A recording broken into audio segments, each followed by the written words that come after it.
1:21 p.m. Comenzamos hablando de la Jurisdicción Especial de Paz, que tiene listas las sanciones propias contra el antiguo secretariado de las FARC, por un lado, por secuestro, uno de los más execrables crímenes en el conflicto, y contra altos mandos militares, miembros de la fuerza pública que cometieron el delito de homicidio en persona protegida en los mal llamados falsos positivos.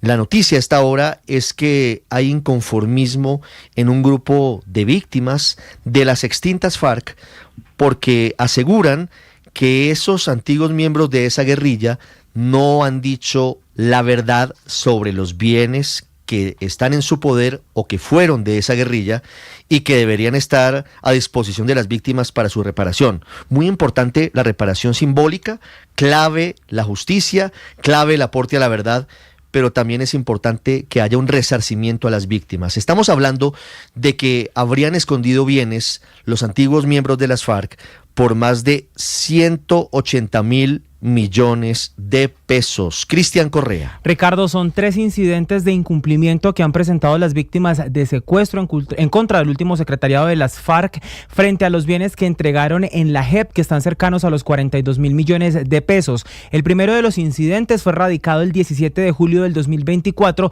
y muestra propiedades en un valor superior a los 100.000 millones de pesos. El segundo documento fue radicado ante la JEP el pasado 21 de agosto y deja en evidencia propiedades con un valor cercano a los 25.000 millones de pesos que estarían a nombre de un grupo de testaferros compuesto por al menos 17 personas. Y el tercer incidente de incumplimiento fue el radicado el 22 de agosto ante el despacho del magistrado Camilo Suárez de la sección de paz y reconocimiento de verdad de la JEP, y en este muestran bienes cercanos por los 68.000 millones de pesos que estarían también en manos de un grupo de testaferros, esta vez por lo menos 6 personas. Pues la petición de las víctimas es que frente a estos hechos la Jurisdicción Especial para la Paz expulse a Rodrigo Londoño alias Timochenko, a Jaime Alberto Parra Rodríguez alias El Médico, a Jorge Torres Victorias alias Pablo Catatumbo, a José Lisandro Lascarro alias Pastor Álape, a Julián Gallo Cubillos alias Carlos Antonio Lozada y a Rodrigo Granda alias Ricardo Telles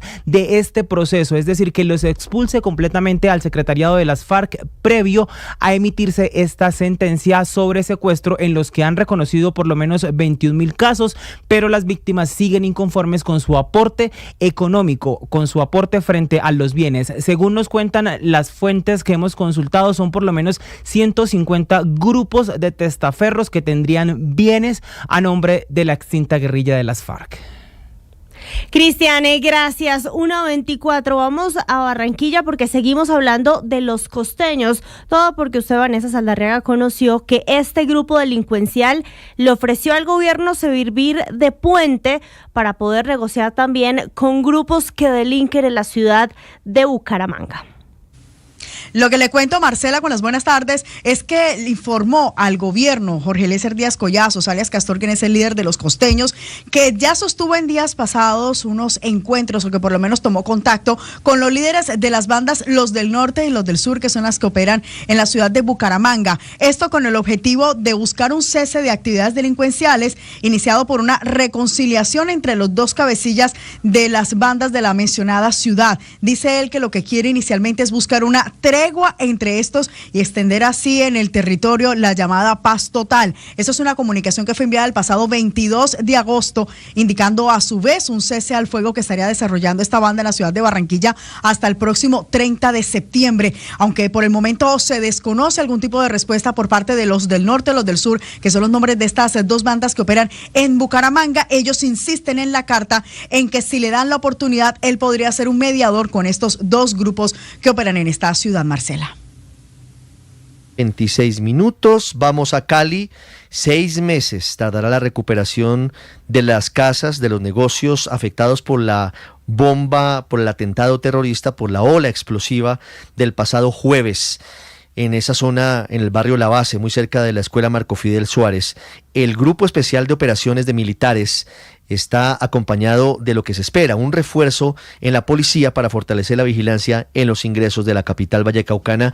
Hoy se lanzó una campaña muy interesante, Stephanie Toledo, desde la alcaldía de Cali para reconstruir esa zona de la capital del Valle del Cauca.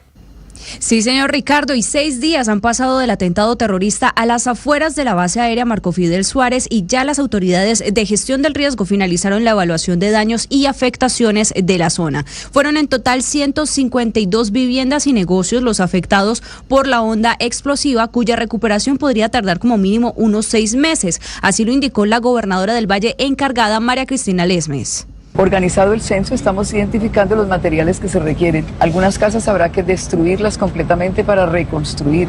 Otras hay que hacer aspectos de mejoramiento. Hay negocios que quedaron completamente destruidos y otros que hay que apoyar. Se están buscando con nuestros propios recursos la forma de incidir positivamente. Por su parte, el alcalde Alejandro Eder aseguró que continúa en contacto con el Ministerio de Defensa para seguir reforzando la seguridad en la ciudad, para garantizar la llegada de más policías que van a vigilar permanentemente las fronteras de Cali con otros municipios. Ricardo.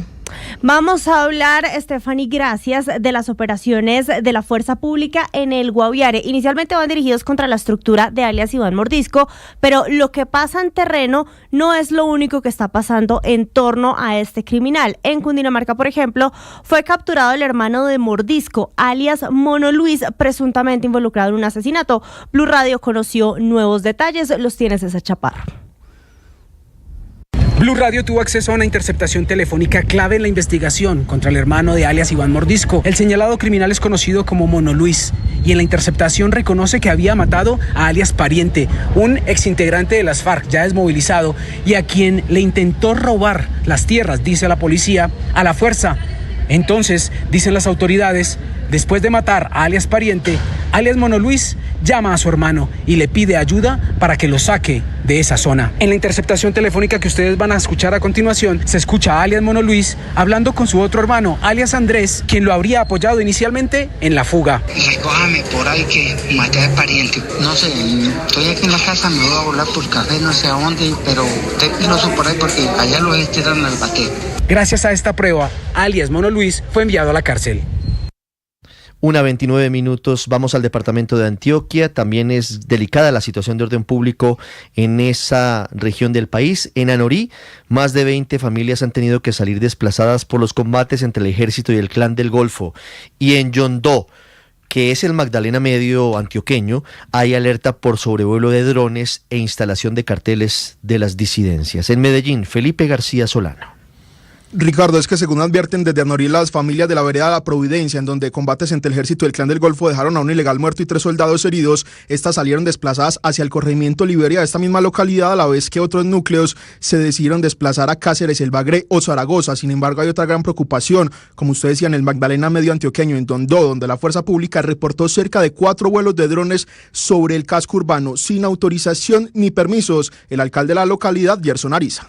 No deja uno de preocuparse por la situación, pues es un hecho que no se había presentado acá en el municipio, pues estos sobrevuelos, estos drones, pues, y eso causa pues esa preocupación más que todo en las autoridades porque todavía no se ha podido Además, en esta zona del Magdalena Medio antioqueño, en el puente que comunica Yondó con Barranca Bermeja, se encontró un cartel con mensajes en alusión a las disidencias de las FARC. Se espera que en estos 2 municipios haya pronto refuerzo de la seguridad. Ricardo.